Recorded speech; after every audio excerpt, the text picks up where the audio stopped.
Welcome to virtual GED class. We're continuing our exploration through data analysis, and you're like probably thinking by now, when is data analysis ever going to stop? I still have more to do, but we are kind of wrapping up one section of it. We have talked about mean, median, mode, and range a lot, and we have talked about various types of graphs, charts and graphs and diagrams that might show up on your GED. So today we're going to put those two things together. So no real new concepts introduced. It's just a review, a mix of a lot of concepts. It's kind of putting together some skills we've already learned as we look here at mean, median, mode, and range from data displays.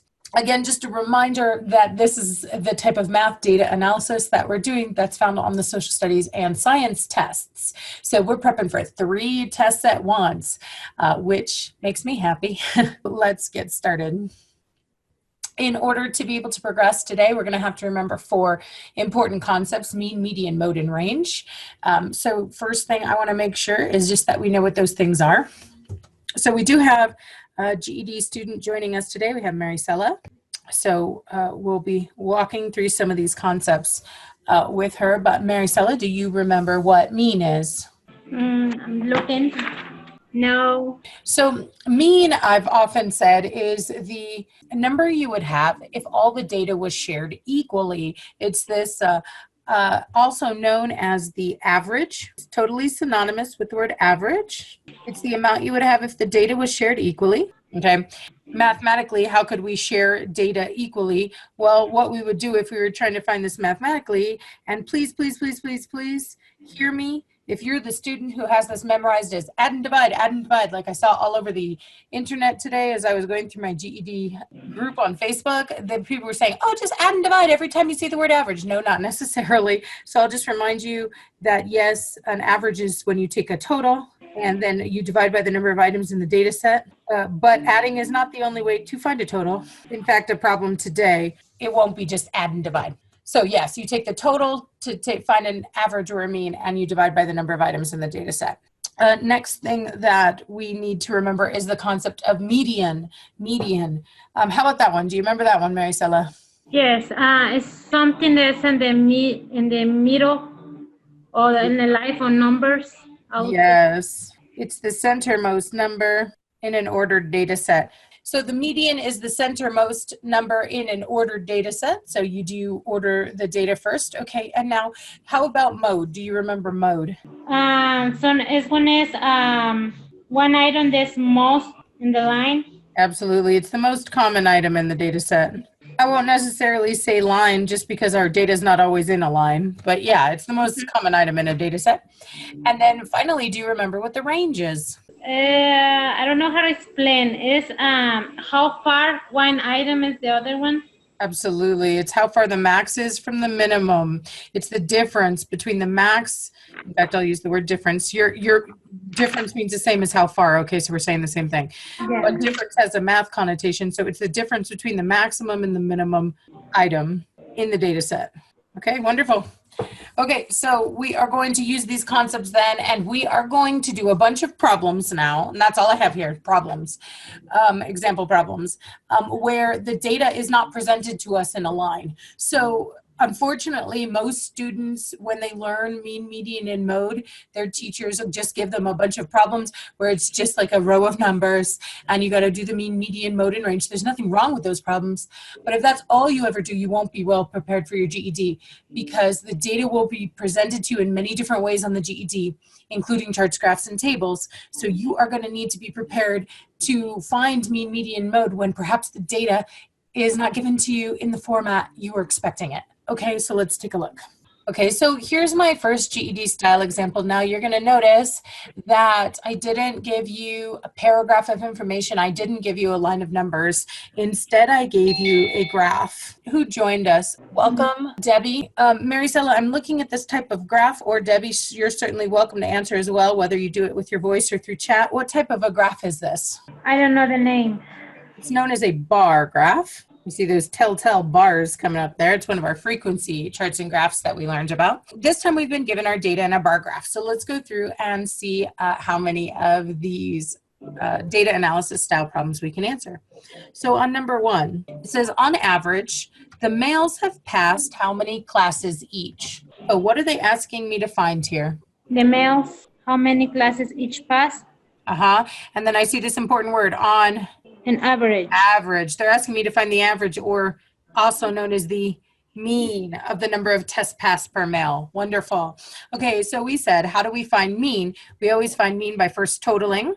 So we'll need the total of this case of the tests passed. And then we are going to divide, right? We always take the total and divide by the number of items in the data set. And what are our items in the data set? Well, we can get some clue from this wording here. It says, on average, the males have passed how many classes each? We're looking at the classes per male. So the number of items in the data set will be the number of males.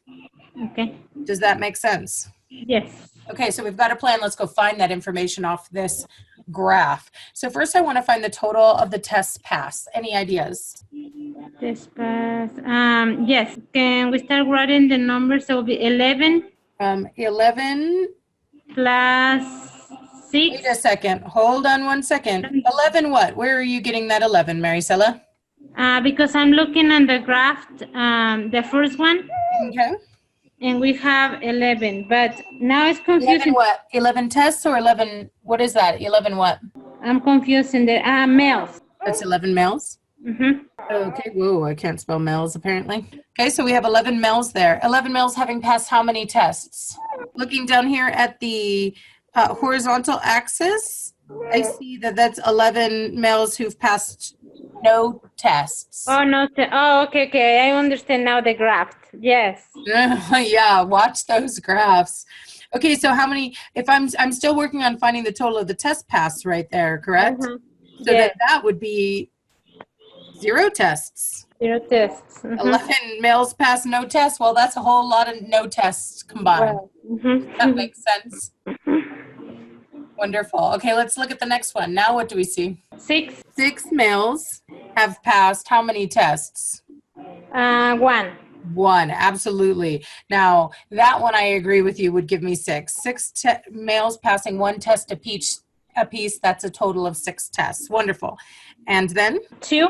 2 males Pass 2 tests. passing 2 tests each. So that's a total of how many tests? I can do the multiplication now, or I can save it. And then how about our next group of males? So it's 7. 7 males. Pass 3. 3 tests each, which is a total of 7 times 3 tests, or 21. Now I'm going to add up all of these numbers now. 0 plus 6 plus 2 times 2, not just 2, plus 7 times 3, not just 3. And I see that the males have 31 total tests passed. So I said that if I was going to find the mean, I needed to take the total and divide by the number of items in my data set. So according to my plan here, the number of items in the data set is going to be the number of males, right? Each male took a test. I'm divvying up those test scores equally between them. What's our number of males? Any ideas? 17. 17. Where'd you get that number? I don't see 17 anywhere on this chart. Because we added all the males. You said here was 11 males. That's just the males, not the tests. And 6 males. Hey, that's already 17. Yeah. Okay. And how many more males were here? 2. 2. So what am I up to? 19. And then how many more males were here? 7. 7. Okay. So it looks like I have a total of how many males in the class? 26. 26. So I'm going to have to take my 31 total tests and divide by the 26 males in the class. And you can see how if you just have the concept of mean memorized as add and divide, you would be in a lot of trouble with a graph like this. Okay, so 31 tests divided among the 26 males to find the test per male. And I find out that I have this long, ugly number, 1.19 yada, yada, yada, tests passed per male.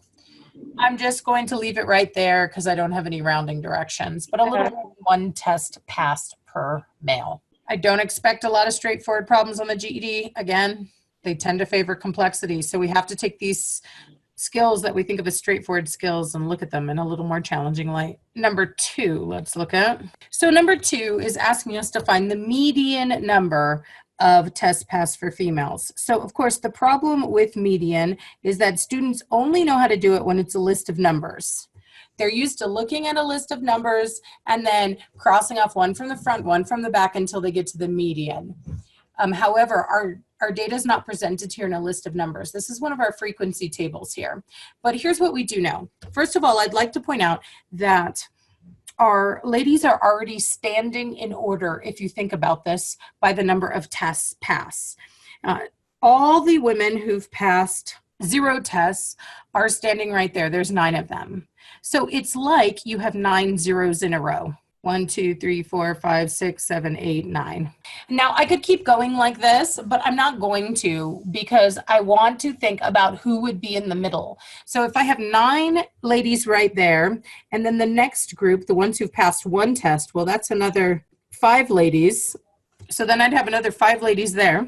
And then I've got another 3 ladies standing in a row who've passed 2 tests, you can imagine. And then finally, my 9 ladies who've passed 3 tests would be right there. So the interesting thing about median is I don't really need to know all the numbers. I just need to find the middlemost number, And that's what I would do on a graph like this. I would just try to figure out what the middle would be.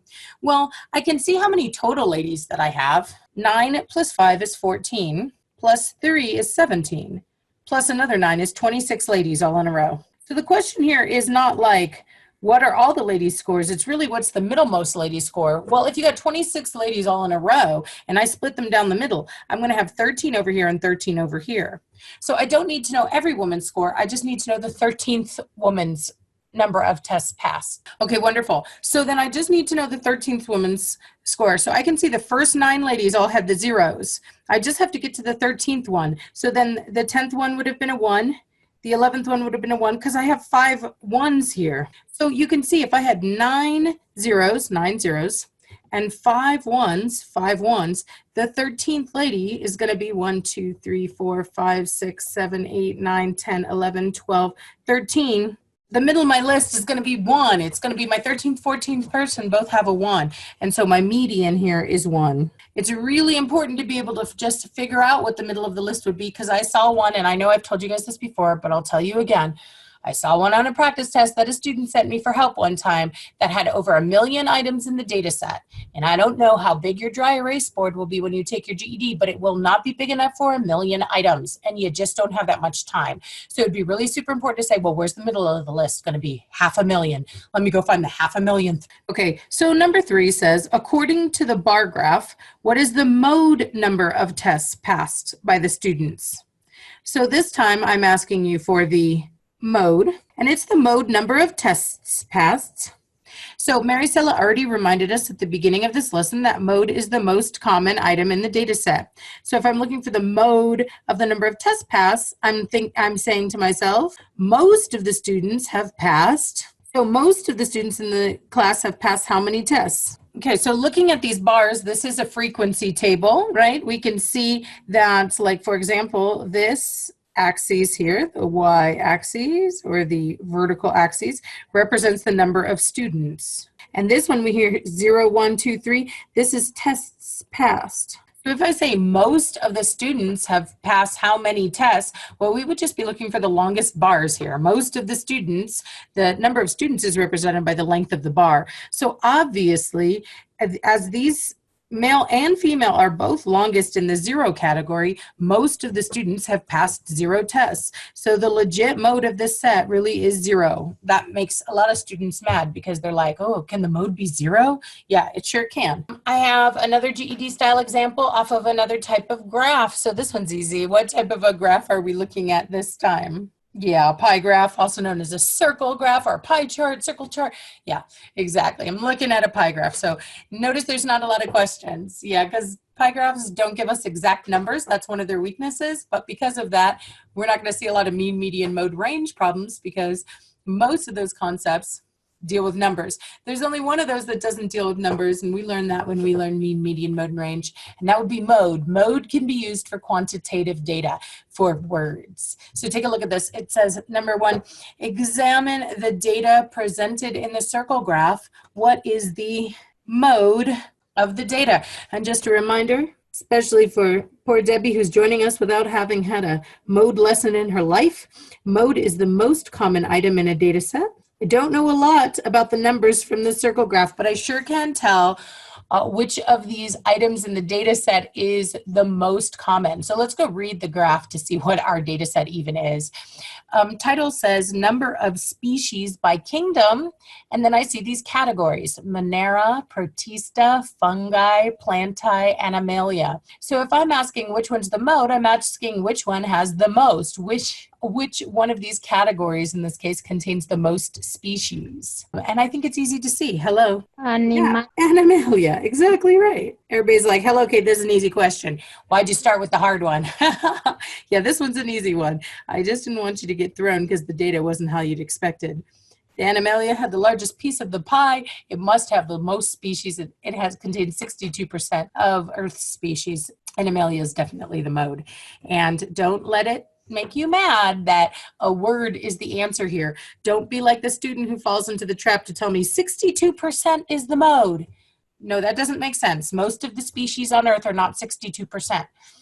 Most of the species on Earth are contained in the group Animalia. We needed an easy one to buoy our confidence. Take a look at my next example. So I wanted to review this very funky graph that we've only ever seen briefly once. I don't know if you even remember what this one's called, Maricela. One is the leaf. Yeah, stem and leaf plot. So poor Debbie, like probably some of the people who are going to be viewing this video, has no experience with the stem and leaf plot, I'm sure, because they're very specific, weird kinds of graphs. I don't know, maybe I'm slandering you, Debbie. Maybe you know all about stem and leaf plots, but I'll pretend like you don't. The way it works here is that the stem is here, this thin column, and it represents the larger place value. And then the leaves here will be the smaller place value in a number. So it has to be a number in the data set. So basically you put the stem together with its leaf and you see an item in the data set. So like, for example, this is a 1 and a 6, so that would be a 16 in my data set. So the female GED students by age, there's a 16-year-old, then another 16-year-old, then a 17-year-old, another 17-year-old, and so on and so forth. Wonderful. So like how old is the person represented by this 4 right here? 34.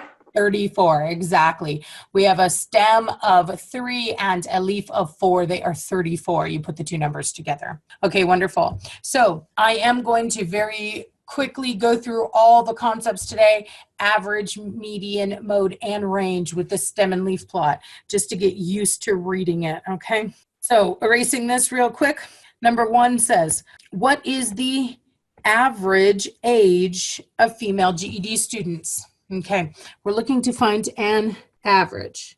Remember, average and mean are synonymous, and for either of them, it means to equally distribute the data. So what we're going to do is we're going to take the total of the data, and we're going to divide it evenly between the number of items in the data set. Okay, so the total of the data, what is the data here that I'm looking at? Well, their ages. I need to total their ages. How could I total their ages? So I think that in this case, I'll just go ahead and add, probably because there's not a whole lot of repetition. It won't take me that long to add, although this is kind of a lot of numbers. But I'm going to add 16 plus 16 plus 17. Do you understand where I'm getting my numbers? 16 plus 16 plus 17 plus 17 plus 17 plus 17. And I am just adding it up. This is not the only way to do this problem, okay?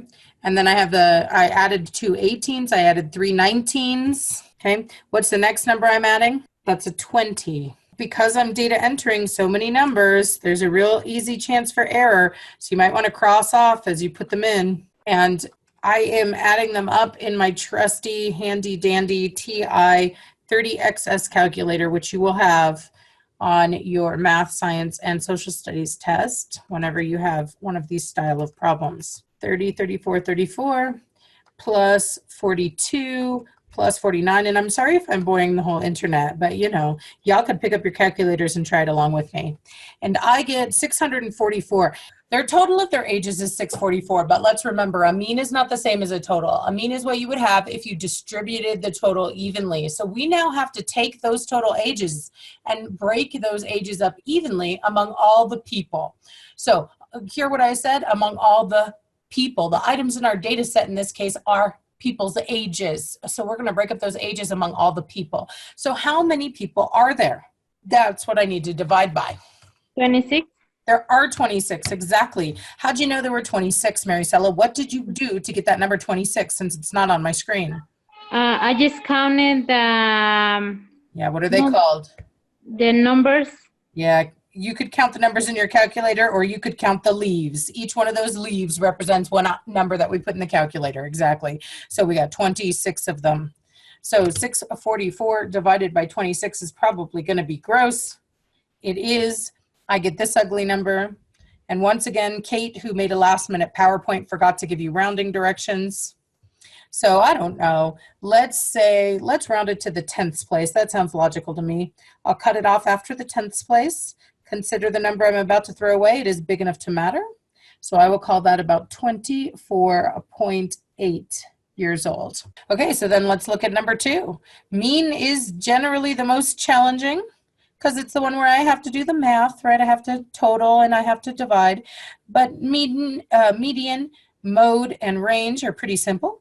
So number 2 says, what is the median age of female students? So median, you guys already told me that the median was the centermost number in an ordered list. If I was trying to find the middlemost number in an ordered list, the first thing, or an ordered set, the first thing I'd like to say is that this set is already in order. This set is already in order. We already have the smallest student listed first. Right here, this person is how old? 16. 16, that's the youngest person. And then we go in order. Then we have the next 16-year-old and then the 17. One of the nice things about a stem and leaf plot is the data is already in order. So all we have to do is find the middlemost number. And even though it doesn't look like a standard list, we could probably use our one off the front, one off the back method. One off the front, one off the back. There's the next highest, next lowest, next highest, next lowest, next highest, and so on and so forth, crossing off this way. And again, I'm just trying to find where the center of this list would be. And it looks like I have 2 numbers here in the middle. I have a 0 and a 1. When I did one off the front, one off the back, and I was pretty organized about how I was doing, I ended up with 2 in the middle. Now, but do you remember what you do when you had 2 numbers in the middle? And poor Debbie does not know because she hasn't learned this median yet. But Maricela, do you remember what we do when there's 2 numbers in the middle for a median? I remember that we was doing this before, but I don't remember what exactly. You don't remember what to do. Yeah, that's why today makes a really good review day. So write this down then. 2 in the middle of a median problem, what you're going to end up doing is you're going to treat it like a mini mean. I make my bad Austin Power jokes whenever I say that, a mini mean, but you're just going to take the mean of those 2 numbers, just those 2, to find the direct center of them. So you could add the 2 together, 0 plus 1, and then divide by 2. And of course, I know what's directly between 0 and 1. If I were to add them together, 0 plus 1, and that of course gives me 1, and then divide by 2, I would not be surprised to learn that the halfway point between 0 and 1 is a half. It's 0.5. So what is the mode? I did something wrong. Oh my gosh, I did something wrong. Well, it's good. It's good, guys. I was about to do the stupidest thing, and I didn't even know I was being stupid till I went back to reread the question. So I'm glad I'm doing this, because this is going to happen to you when you take your GED. I just said to myself, what is the median age of GED students? It's half a year old. That doesn't make any sense. GED students can't be half a year old. Do you know what my problem was? My problem was reading my graph. That 0 is not really a 0, is it? How stupid can you be, Kate? This 0 is the leaf that goes with this stem. That was not a 0. That was a 20. I'm so sorry I led you guys astray, but do you see what I'm talking about? The stupid error I was trying to make? Oh, how easy would that be to do as a student if the teacher could do it? Holy moly. Okay, cool. And then this 1 is not really a 1, is it? This other 1 that's in the middle is really a what? 20. 21. It's a 21. So I should have added together 20 and 21, knowing what my full data item was, not just my leaf. And of course, 20 plus 21 is 41. And if I were to divide that answer by 2, I would get 20 and a half, which makes a lot more sense. What is the median age of female GED students? It's about 20, not about a half a year old. On the one hand, I'm really sorry. I'm obviously tired to do the problem wrong. But on the other hand, I'm not so sorry because I think that's what most students would do. Yes. And most students wouldn't notice they were wrong. They'd just be like, I did the steps. So then let us look then at number 3. Number 3 here says to me, what is the mode age of GED students? So Maricela knows. Remind us what a mode is, Maricela. The most common item. Absolutely. The mode is the most common item in the data set. So you tell me, what is the most common age of female GED students? Our data set is a bunch of ages. 17. Absolutely. How'd you know it was 17, Maricela? Because I see so many sevens in the... Yeah, exactly. There's 4 17s. Okay. The next, let's see, what's next? Probably the next highest number is 19. There's 3 19s, but 17 has the most. So 17 is the mode of this set. 4 instances of 17 coming up. Okay, then let us finally look then at number 4. Number 4 says, what is the range of these students' ages? And this is the first range problem we've done today. But at the beginning of the class, Maricela did remind us that range is the difference between the max and the minimum value, the highest and the lowest item in your data set. So what is the max and min item in my data set? What is the maximum? What is the oldest age we see? 56. Absolutely. The oldest age I see is down here at the bottom. We have a 56-year-old in the class. And so my max is 56. Now, how about my min? What is the smallest number in my data set? 16. 16. And now if I want to find the range, I'm looking for the difference between these numbers. I'm looking about the span between these two numbers. Mathematically, how do we find a difference? We subtract. So 56 minus 16 would give me a 40-year span, a 40-year range. Quite a wide spread in ages of GED students, a wide range in their ages. Another type of graph that we learned was a pictograph. And now a pictograph is another one that tends to not be about frequency, numbers. In this case, we see that our graph says Cambodia town racial composition. We're talking about races. And so once again, it won't surprise you to know that the only question that I came up with had to do with mode. Okay. According to the graph, the mode of the racial composition of Cambodia town is...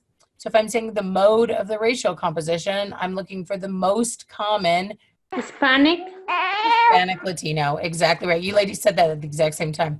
There you go. Hispanic or Latino is the most common item in my data set. We can see most of our little guys here are that light green color. And so then the mode would be Hispanic Latino. Really, that's all I have to say about that, but I didn't want to forget to review pictographs. Okay, any questions about this one, ladies? No.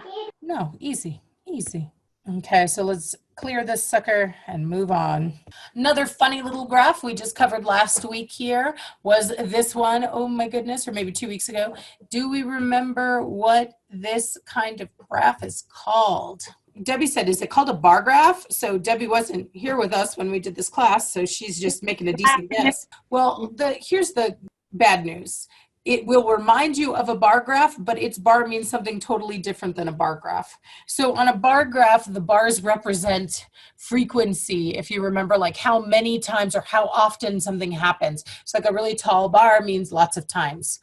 This is what's known as a box and whiskers plot, box and whiskers. It is a very different type of graph for a lot of students to get used to because it's not a frequency graph. But it's called a box and whiskers because it'll have this box somewhere in the middle. You can see mine skewed, the box is over to the left, but it's somewhere in the middle. And then it'll have whiskers. These lines coming out from either side are known as the whiskers. Now my particular graph has a really short whisker on one side and a really long whisker on the other. But you know, those lengths and size of the box and such can change depending on what's going on. And we can notice by the title of this box and whiskers plot, it's called the number of moons by planet. This particular box and whiskers plot is telling us about the planets in our solar system. I actually went and looked up data for once instead of making crap up. You guys, you should be proud of me. And found out that the different planets had different number of moons, and most of them were similar, but then there were some strange numbers, which means why my graph looks so skewed. Okay, but first thing, we said when we did box and whiskers plot a couple lessons ago that we could see two things off of a box and whiskers plot. We could see the range and we could see the median. It gives us visual representations of range and of median. So number one says, what is the, no surprise there, range in the number of moons per planet? Maricela, you were with us on this very strange type of graph. Do you remember where you looked to find the range when you were looking at a box and whiskers plot? From one side to the other. Exactly. One whisker end to the other whisker end. This is the minimum value, the one whisker end, and this is the maximum value on the other whisker end. So if I want to find the range, which is the difference between the maximum and minimum value, that's where I need to look.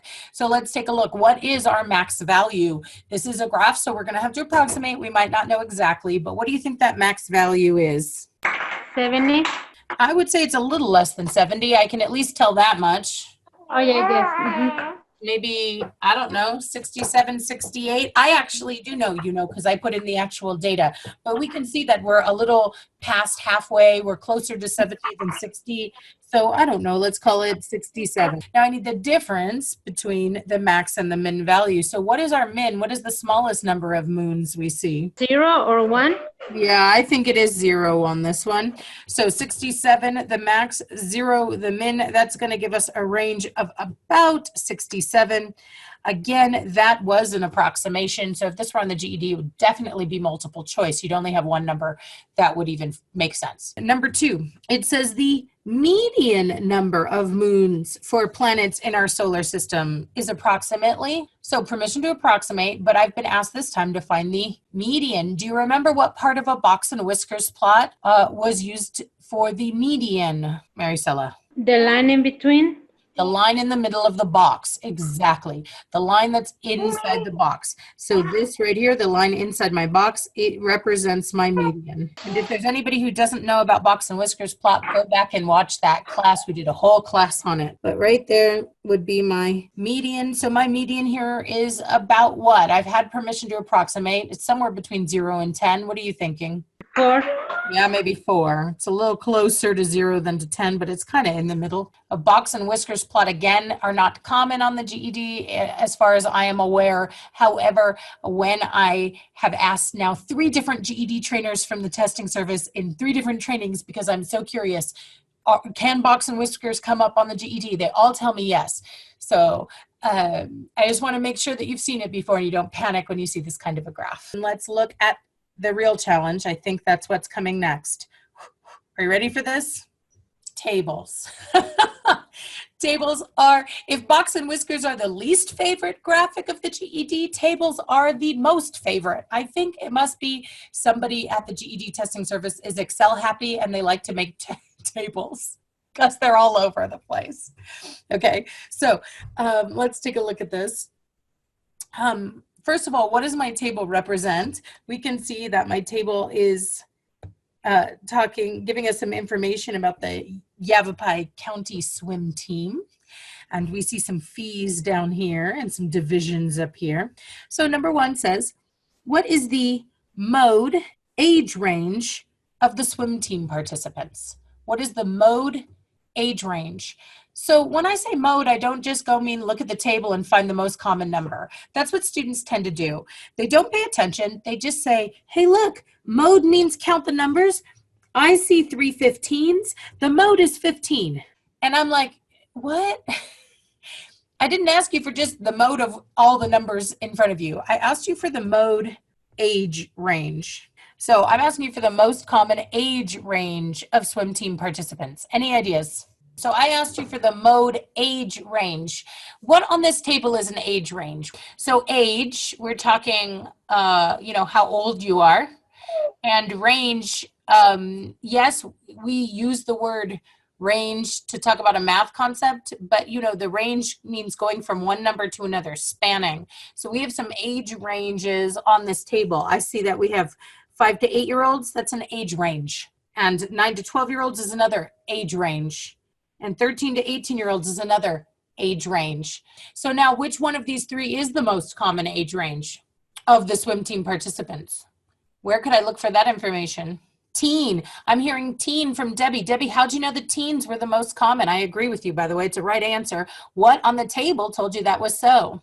Ooh, the meets per season. But I asked the most common age range of the swim team participants. I don't think meets per season is the same as swim team participants.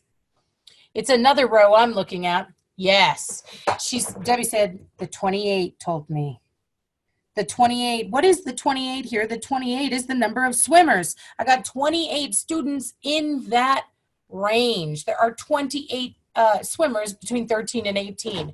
Now compare that to the junior age. There's only 15 juniors. There's only 17 children. Definitely the most common age range for this particular swim team is the teens.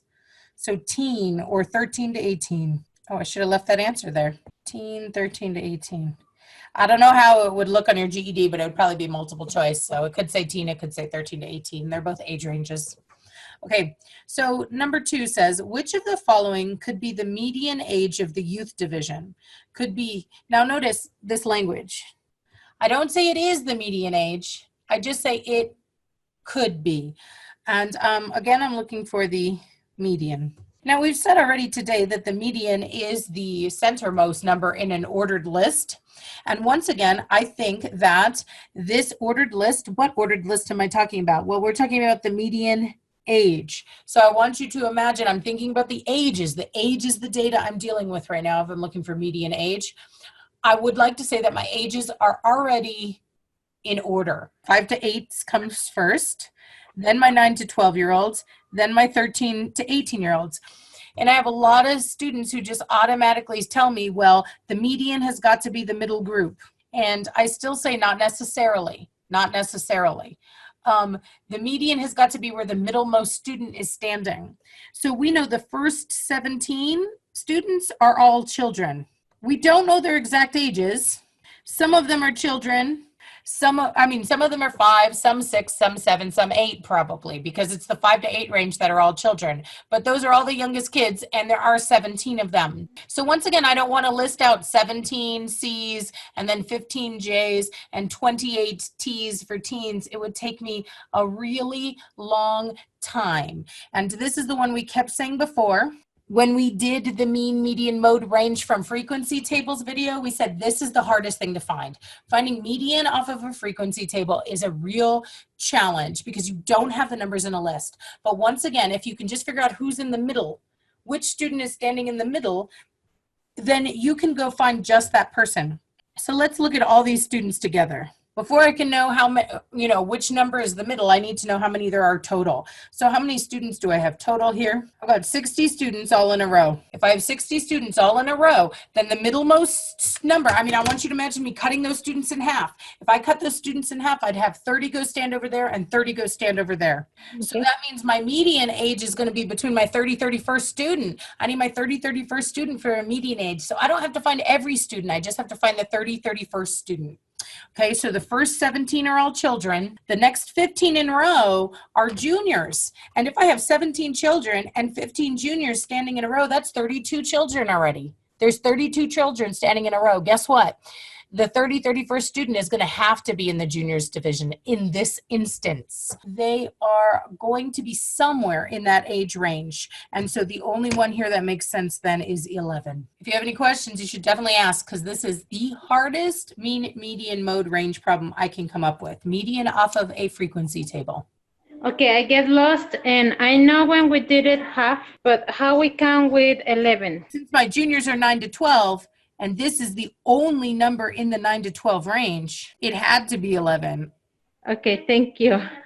Well, if you felt like it's hard, that's because it is. It really is. The easiest way to do this would actually be to list out the 60 letters. And you probably could list out 60, just like say 5 to 8, 5 to 8, 5 to 8, 5 to 8, or something like that, you could list out 60. It wouldn't take you that long. But like I said, if you had one where it was more, like hundreds of students, you'd never be able to list them all out. You just wouldn't have the time. Okie dokie, tricky stuff. So let's look at number 3. 3 says, what is the mean number of swimmers per division? Okay, so this time I'm asking to find mean. What is the mean number? The mean of what? Swimmers per division. Oh my gosh, guys, I love it, love it, love it when they phrase mean like this. What is the mean number of blank per blank? They're telling me exactly what to do. I'm going to take the total swimmers and I'm going to that means divide by the number of divisions. It says swimmers per division. All you got to do is take all the swimmers divided by the divisions. Yeah. I haven't even gotten there yet, but you're absolutely right. Debbie said, so 60 divided by 3. Brilliant, Debbie. There are 60 total swimmers. I don't see that number on my table. Where did the 60 swimmers come from? Adding up the 17 children, the 15 juniors, and the 28 teens gives me 60 total swimmers, dividing by the 3 divisions, and I see there's about 20 per division. Easy. Hey, we needed an easy problem. Mean can be complex. I mean, mean can be pretty simple, but it can also be pretty complex off of a frequency table, okay? Steel yourself. So, Debbie, I just want to warn you, you can feel free to mentally check out on this problem, FYI. And just like the whole internet, I did a full-length class on only this style of problem. It's called Mean, Median, Mode, and Range from Frequency Tables. And there's a reason why I did it all the same thing over and over again in one class, because this is considered very, very, very challenging for students. So actually the one you were just looking at where we found the median on the last page was the same concept. That's how you find a median from this kind. So that's why it's so challenging. It falls under this concept. But if this is the first time you're encountering this concept, this one problem will probably leave you more muddled than feeling like you know what you're talking about. So I would encourage anybody who hasn't seen it to go check out the full-length video so they can practice this repeatedly, because this is a challenging style of problem. But let's take a look. It says the table shows the number of tests passed by a group of GED students. And indeed, we can see that. We see this number of tests passed. And then we see this frequency column, that the females there. What does this mean? That there's 9 females here? It means that 9 females have passed no tests. And then we see a 5 here, so 5 students have passed 1 test, and so on and so forth.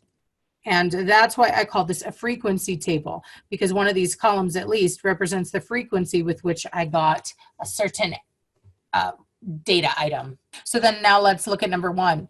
Number 1 says, on average, how many tests have the members of the group passed? On average, how many tests have the members of the group passed? So we've been talking about average a lot.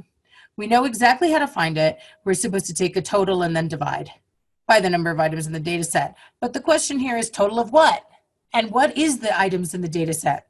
So remember, and we talked about this a lot the day we did frequency tables, that the total is supposed to be the total of the data. So what is the data here? What is my research question? What information am I gathering here? What's the question that I ask these students? Well, you can see from my columns, I have numbers of tests passed, and then I have females, and then I have males.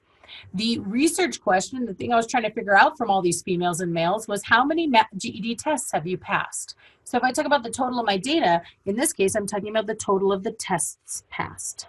Now, let's talk about the number of items in the data set. The number of items in the data set is my number of responses to my research question. So how many responses did I get here? Well, I got a lot of responses. I got all those responses from the females, and I got all those responses from the males. In fact, I got a response per person. I'm going to say that again. I got a response per person. See how this says that the number of tests passed is 0, 1, 2, 3? The other columns tell me how many times people told me that answer. So 9 females told me 0. So that means I got the response 0 9 times from females. And then 11 males told me 0. So I got the response 0 11 times from males. So overall, I got 20 zeros in my data set. 20 students told me 0. Okay, so then that means the number of items in my data set, well, those are the students giving me those responses. So the number of items in my data set are going to be my students. So how am I going to find the mean here? I'm going to find the total number of tests passed, and I'm going to divide by the number of students. And that will give me the tests per student. Now, even students who say that makes sense still do this wrong for me. Here's what they do wrong. They say, okay, I have to find the total number of tests passed. And so what they do is this. They say, okay, let's see. There's 0 tests passed. And then there's 1 test pass, there's 2 tests pass, and there's 3 tests pass. That's a total of 6 tests pass. And they're really proud of themselves. 6 tests passed. That's not true. I asked a bunch of students how many tests they passed, and a bunch of students answered me, and you are not accounting for frequency, okay? It's not just one student who told me 0. It was a lot of students who told me 0. How many students told me 0? 20. 20. So that 0 response happens 20 times. Now, it's not too exciting with 0 because, of course, that's still a total of 0 tests. But as soon as you get to 1, I didn't just get the response 1 one time. I got the response 1 many, many times. How many times was I told 1? 11. 11.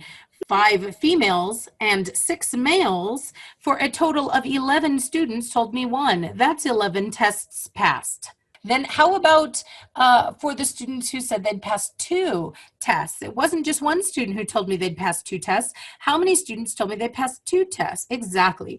The 3 females and the 2 males together are 5 students passing 2 tests for a total between them of 10 tests passed. Wonderful. Then how about 3 tests passed? I have quite a few students who told me they'd passed 3 tests. How many altogether? 16.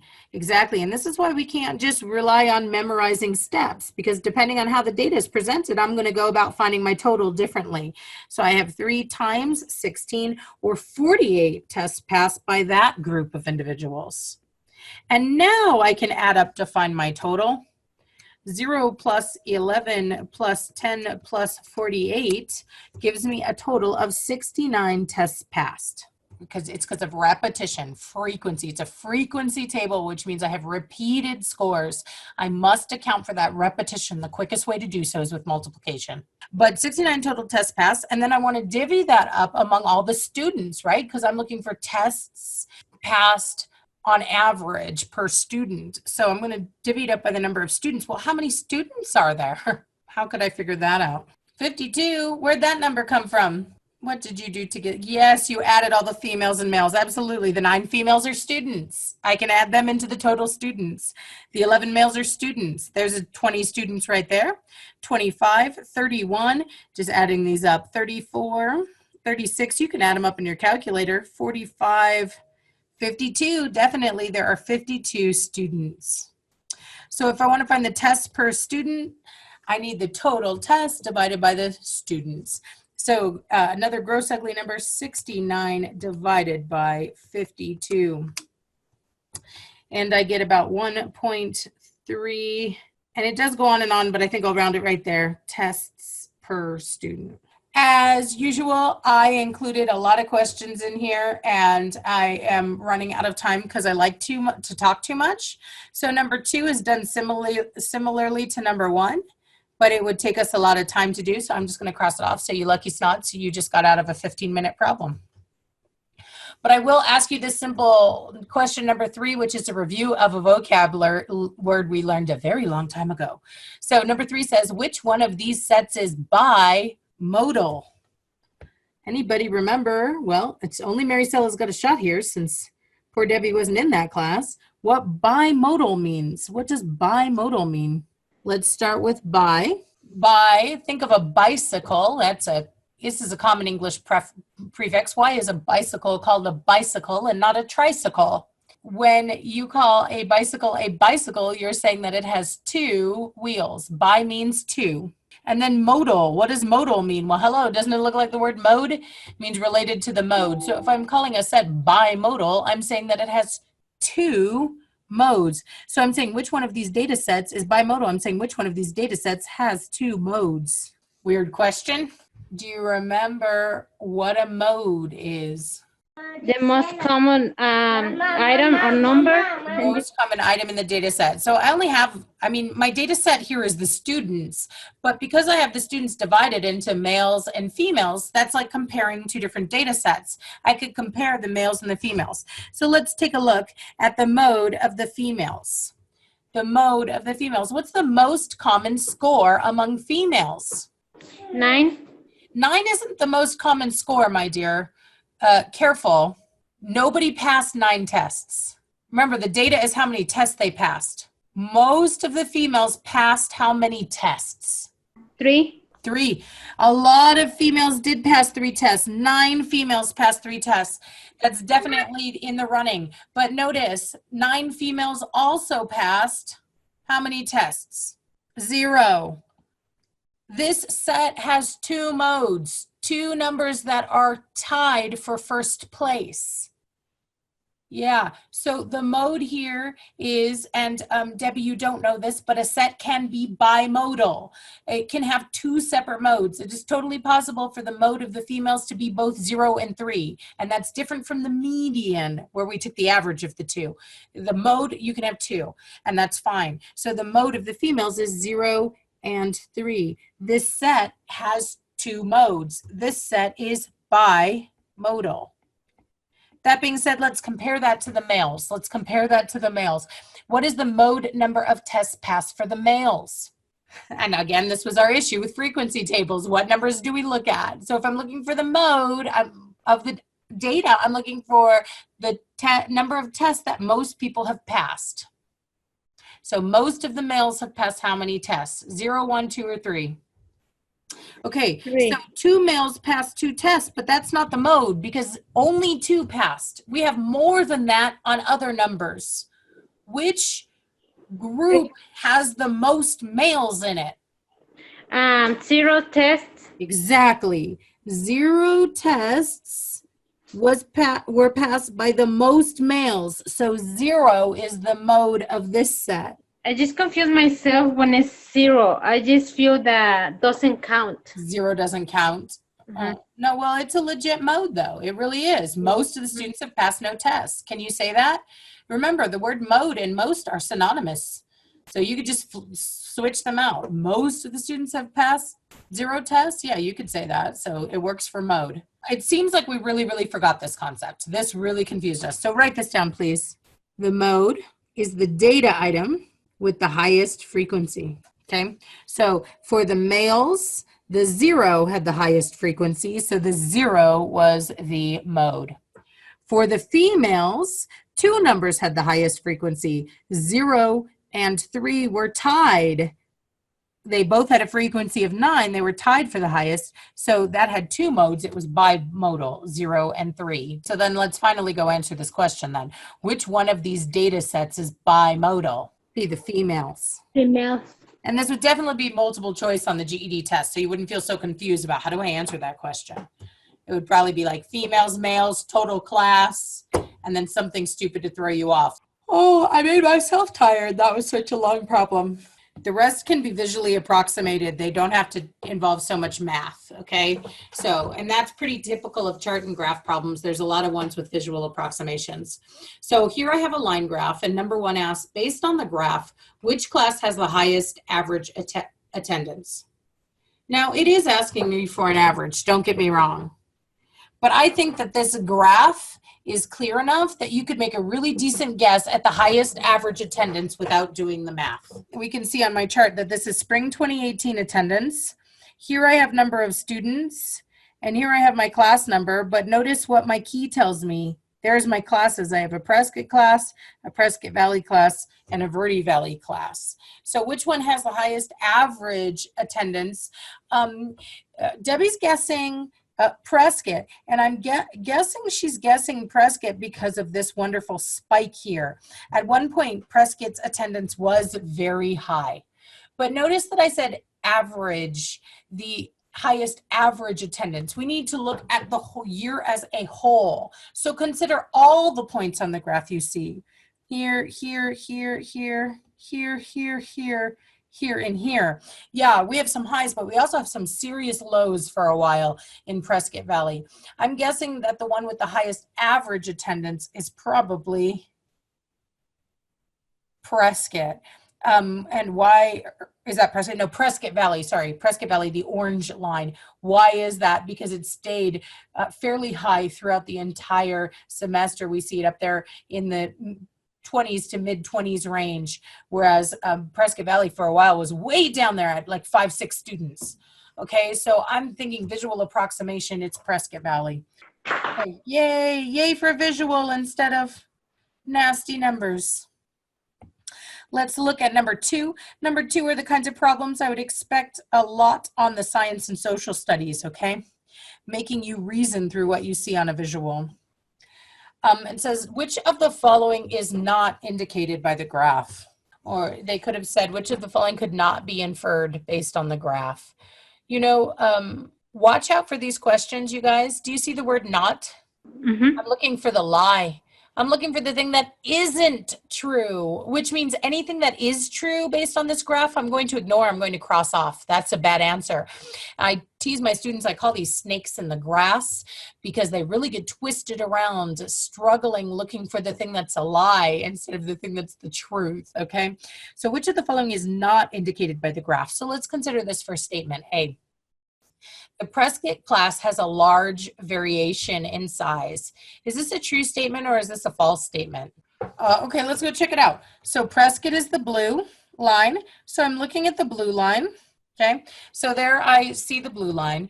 And the statement said the Prescott class has a large variation in size. I would say it has quite a large variation. Sometimes it's only 6 students. And sometimes it's 31 students. That's a huge variation. And so this is definitely a true statement, but maybe why I confused you is I just told you that we wanted to reject all the true statements.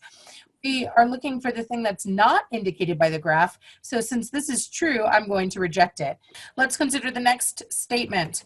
It says, on average, more students attend the Prescott Valley class than the Verde Valley class. So we're comparing now Prescott Valley to Verde Valley. Is it true that more students attend Prescott Valley than Verde Valley? Let's go take a look. Prescott Valley is here in orange. Verde Valley does spike a little bit at a couple of points, but it's down here in gray. And here's my number of students. I would say that Verde Valley is pretty much almost always under Prescott Valley. So I would say on average, yes, this is true. More students attend Prescott Valley than Verde Valley. That being said, if more students attend, this is actually a true statement, and I was looking for which of the following is not indicated by the graph. I'm going to cross this one off as well. Now let's look at the next one. C says, class size generally increases throughout the semester. Class size generally increases throughout the semester. Let's go see if this one's a true statement.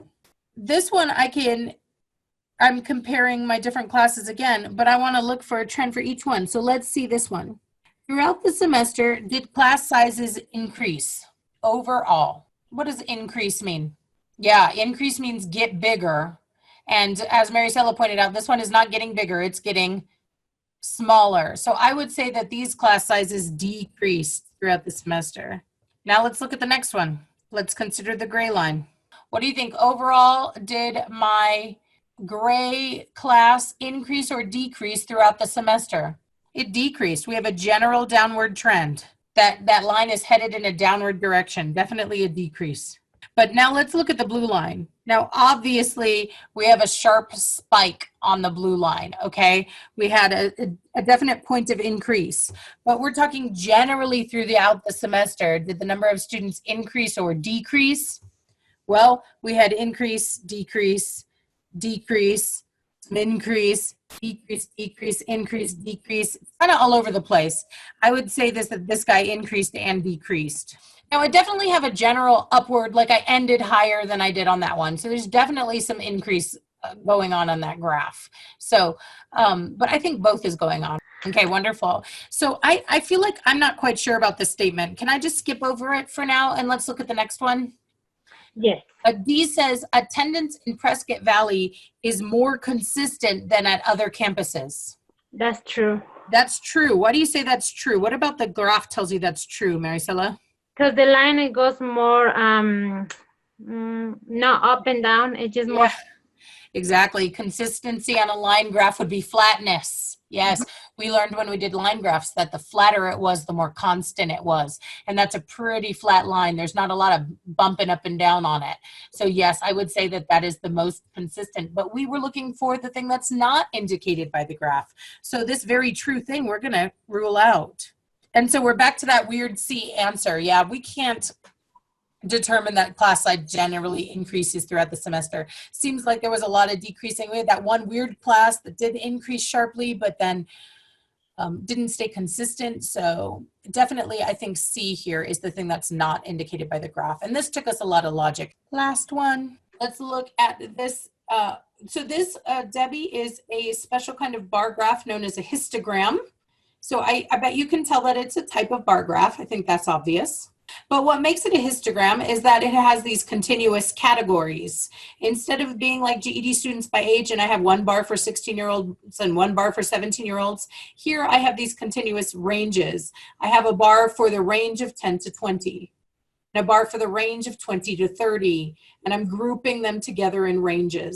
Okay, so then number one says, which of the following ages is most likely the mean of this class? Most likely the mean of this class. Now, y'all, you are not going to be able to find a mean with these numbers. Why? Well, when you find a mean, you're supposed to total up the items in the data set. And I would argue with you that when you have this data, you don't know the individual data items. Individual, I'm struggling to spell. Individual. Okay, you don't know the individual data items. What the heck am I talking about? Well, this is all I know. I know that 25 students are between 10 and 20. Okay, but this graph doesn't tell me if there's 25 10-year-olds or if there's like one 10-year-old, 17 17-year-olds, and you know, 6 something. No, I don't know. I don't know. I mean, I know because I'm a GED teacher that they're probably 16, 17, 18, 19, but I don't know how many of each age I have. I don't have my individual numbers. There's no way to total this stuff. So all I'm going to be able to do is approximate here. Which of the following ages is most likely the mean of this class? I'll tell you what you can do, okay? You can approximate. And this is one way that you could deal with this. You could approximate. If somebody's between 10 and 20 years of age, I could just call that the middle ground. I could say, hey, that's about 15, somewhere in the middle, about 15 years old, okay? And you could say, well, 20 to 30, that's about 25. And so on and so forth, about 35, about 45, about 55. And then we could find the mean that way. So it's like there's 25 15-year-olds, 25 students times 15 years old is a total of 375 years. And then we could keep going like this. There's about 13 about 25-year-olds. So 13 times 25 would give me about 325 total years. And I'm finding the total of their ages with these approximations. Now, I don't know how many that is. What is that? 7, 8, maybe. I think it's 7. So 7 times 35, about 7 people who are about 35. So that's 245 years. And again, I'm just approximating 5 people who are about 45. That's 225 years. And it looks like 2 people who are about 55. That's 110 years old. And I'm doing an approximate total of their ages. Now I can add up all these numbers that I got. Now this takes a while. I like Debbie's visual approximation better, to tell you the honest truth. And if I were doing this, I'm adding up the ages as we talk, by the way, guys. But if I were doing this on the GED, I would probably guess at the right average or approximation, flag this question, and come back to it when I have time. Because you can see this is a lengthy process.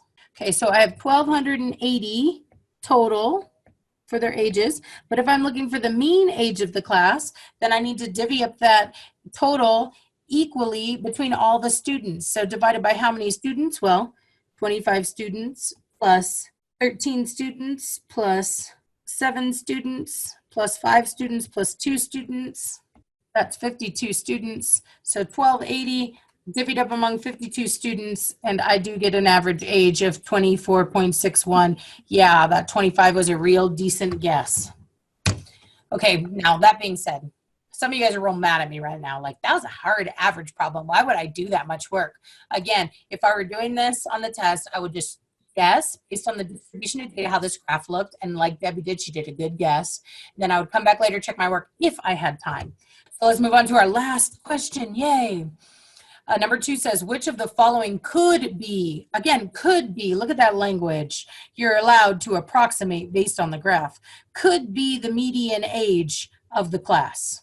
Okay, so I have 19, 21, 31, and 35. And the fact that this is multiple choice should tell me that only one of these answers could be it. Now, I say that there's 2 decent guesses based on this graph of what could be the median age. Anybody? 31? Yeah. Do you want to say 31 because it's towards the middle of the number line, Maricela? No, just because we divided by 2. You divided what by 2? 60. Yeah, don't divide the ages by 2. Divide the number of students by 2. It would be all your students standing in a row.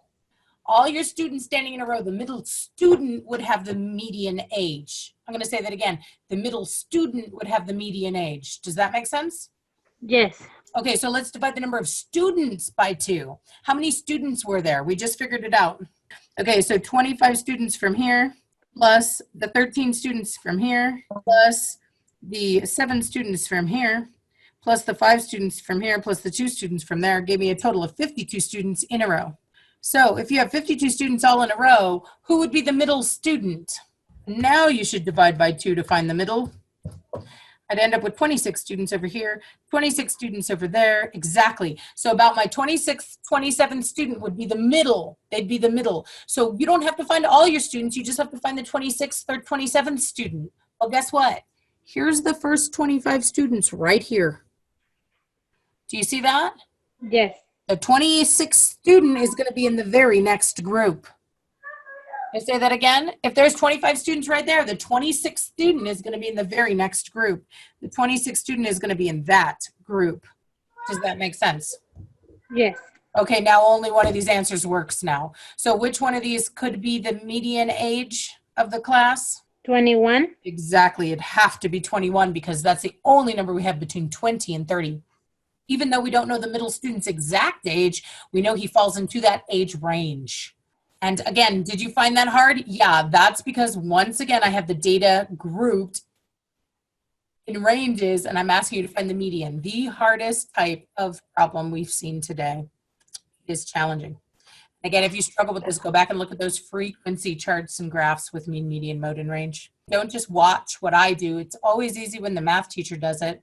Although maybe today it wasn't easy at all because we're looking at some very challenging problems. It's a whole other thing to do it yourself. So go give it a try. Debbie says someone must have been really bored to come up with this. You know who came up with this? Me. And I wasn't bored, I swear. I was really anxious. Like, oh my gosh, I have to get this done before class starts. I'm late. But yeah, maybe somebody had to be really bored to come up with these concepts. You're accusing all statisticians of having no lives. Thank you for joining us this week. We are going to next week actually cover the concept of unit rates, which doesn't necessarily exactly fall into data analysis, but I need to do a review of it. Not only is it super important on the GED, it's going to tie into some data analysis concepts that I'm going to cover. So I'm super excited to do unit rates with you because, oh my gosh, is that all over the GED. All right, till next week.